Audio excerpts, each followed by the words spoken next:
Hey guys, how's it going? How to unlock meme coins in Hamster Kombat. So basically one of the ways to actually do that is by going to the special events. And if you participate in the special events that are periodically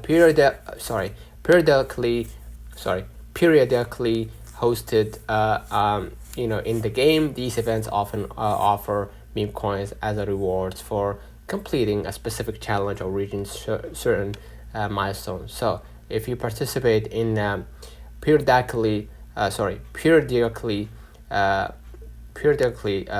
in-game, you're going to be able to reach to a meme coins. And in-game currencies and purchases, you can use that in-game currency that you earn through various activities to purchase meme coins. And you have the trading, engage in trading with other players or through the game's trading system. And you have lastly the daily combo, and one of the primary methods to unlock meme coins is by completing daily combos. So this combos requires you to perform specific tasks or achieve certain milestones in the game. Each day the combo can change. So let me know in the comments if this video helped you. Don't forget to like and subscribe, turn on the notification bell to receive every video we upload. Thank you for watching. See you in the next one.